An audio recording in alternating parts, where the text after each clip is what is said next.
नमस्कार।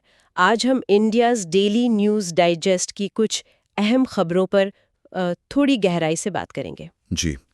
आज कई अलग अलग मुद्दे हैं हमारे पास। अंतर्राष्ट्रीय छात्रों से जुड़ी नीतियां हैं, एक बहुत ही दुखद मानवीय हादसा है, फिर कल्चरल डिप्लोमेसी भी है और हाँ, कुछ लोकल अपडेट्स भी। बिल्कुल। तो हमारा मकसद यही है कि इन सारी खबरों की जो मुख्य बातें हैं उनको समझें और देखें कि इनका मतलब क्या है। हाँ, इनका बड़ा पिक्चर क्या है? तो शुरू करें। पहली खबर जो है वो अंतर्राष्ट्रीय छात्रों, खासकर भारत से जाने वालों के लिए काफ़ी मायने रख सकती है। अमेरिका में छात्र वीज़ा को लेकर एक नई जांच प्रक्रिया का प्रस्ताव है। जी। बात यह है कि अमेरिका शायद विदेशी छात्रों की ऑनलाइन एक्टिविटीज की पहले से कहीं ज्यादा मतलब डिटेल्ड जांच करने पर विचार कर रहा है। अच्छा, मतलब सिर्फ सोशल मीडिया प्रोफाइल देखना नहीं। नहीं नहीं, उससे कहीं ज्यादा। सूत्रों की माने तो इसमें छात्र की लगभग पूरी ऑनलाइन दुनिया आ सकती है।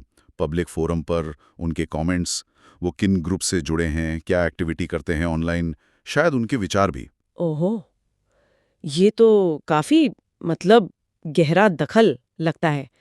क्या ये फाइनल हो गया है? नहीं, अभी नहीं। ये अभी एक प्रस्ताव ही है, रिव्यू चल रहा है, लागू नहीं हुआ है। हम्म।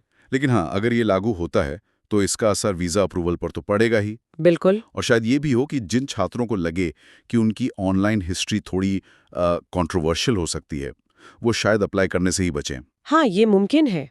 और ये अमेरिका की सॉफ्ट पावर पर भी असर डाल सकता है, जो वो टैलेंट को अट्रैक्ट करते हैं दुनिया भर से। सही बात है। इस पर नज़र रखनी होगी कि क्या होता है। ठीक है। अब एक बहुत ही दुखद बल्कि दर्दनाक विषय की तरफ आते हैं।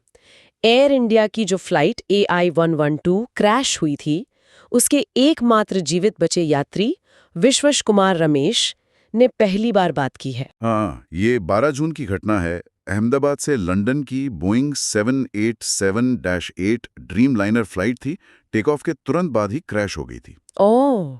और इसमें कई लोगों की जान गई थी, है ना? हाँ, बहुत लोग, सैकड़ों लोग जो प्लेन में थे, और दुखद बात यह है कि जमीन पर भी 29 लोग मारे गए थे। विश्वेश कुमार रमेश, जो ब्रिटिश नागरिक हैं, वो अकेले बचे। ओह! उनके इंटरव्यू में क्या सामने आया? ऐसी भयानक घटना के बाद कुछ कहना भी तो। बिल्कुल, उन्होंने बचने का एक गहरा अपराध बोध मतलब सर्वाइवर गिल्ट जाहिर किया है। हम्म। और ये शायद और भी मुश्किल हो जाता है क्योंकि इस हादसे में उन्होंने अपने भाई को भी खो दिया। हे भगवान! उनका बयान हमें याद दिलाता है कि ये जो आंकड़े होते हैं, खबरें होती हैं, इनके पीछे कितना गहरा इंसानी दुख और ट्रॉमा छिपा होता है। सही कहा। ये उस मानवीय पहलू को सामने लाता है जो अक्सर खबरों में दब जाता है। चलिए, अब थोड़ा विषय बदलते हैं, कुछ सकारात्मक जुड़ाव की बात करते हैं। तिरुवनंतपुरम में एक भारत फ्रांस साहित्य कार्यक्रम हुआ। जी, 19 जून को पार्डन माई फ्रेंच नाम से एक बुक शेल्फ और लिटरेरी सीरीज शुरू हुई है। अच्छा। और इसमें लोकसभा सांसद शशि थरूर और भारत में फ्रांस के राजदूत थियरी मॉथो, इनके बीच बातचीत भी हुई। तो ये कल्चरल डिप्लोमेसी का हिस्सा है? हाँ, बिल्कुल। ये भारत और फ्रांस के बीच जो सांस्कृतिक रिश्ते मजबूत हो रहे हैं, उसी कोशिश का एक हिस्सा है। ये साहित्य वगैरह कैसे मदद करते हैं दो देशों के रिश्तों में? मतलब किताबों से आगे क्या?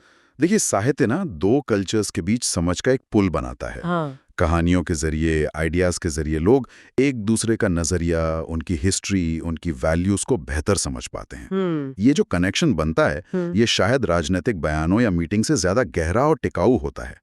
ये सॉफ्ट पावर है एक तरह से। ये बात तो है। अच्छा, आप जल्दी से दो छोटी खबरें भी देख लेते हैं। दिल्ली का मौसम, कुछ राहत है? राहत तो नहीं कह सकते। तापमान आज भी करीब 37 डिग्री सेल्सियस है और ह्यूमिडिटी बहुत ज्यादा है। हाँ, हल्की बारिश की संभावना जरूर है। करीब 87% चांस बता रहे हैं। चलिए, कुछ तो उम्मीद है। और चुनाव आयोग की तरफ से भी कुछ है? हाँ, चुनाव आयोग एक पायलट प्रोजेक्ट कर रहा है आने वाले बाई इलेक्शंस में। ट्रांसपेरेंसी बढ़ाने के लिए सारे पोलिंग बूथ्स की 100% वेबकास्टिंग होगी, मतलब लाइव स्ट्रीमिंग। ओह, ये तो अच्छा कदम है। टेक्नोलॉजी का इस्तेमाल पारदर्शिता के लिए। जी। तो आज हमने कई अलग-अलग चीजों पर बात की। अमेरिका की छात्र वीटिंग पॉलिसी का संभावित असर, एयर इंडिया हादसे का वो मानवीय पक्ष, भारत फ्रांस का कल्चरल जुड़ाव और चुनावों में टेक्नोलॉजी का रोल। हाँ, और ये सब दिखाता है कि कैसे global policies, personal tragedies, cultural exchange और टेक्नोलॉजी, ये सब आपस में जुड़े हैं और हमारी जिंदगियों पर असर डालते हैं। बिल्कुल। और जाते जाते हमारे सुनने वालों के लिए एक सवाल छोड़ जाते हैं। एक तरफ हम देख रहे हैं कि निगरानी बढ़ रही है, जैसे ये अमेरिकी छात्र वीटिंग का प्रस्ताव है, और दूसरी तरफ पारदर्शिता की मांग भी बढ़ रही है, जैसे ये इलेक्शन की वेबकास्टिंग। तो क्या ये दोनों ट्रेंड्स, मतलब ज्यादा निगरानी और ज्यादा पारदर्शिता की मांग, कहीं ना कहीं जुड़े हुए हैं? या फिर इस पर सोचिए कि दुनिया कितनी तरह से जुड़ी है, कभी नीतियों से, कभी हादसों से, कभी कला से। इन कनेक्शंस के क्या मायने हैं? जरूर सोचिएगा इस पर।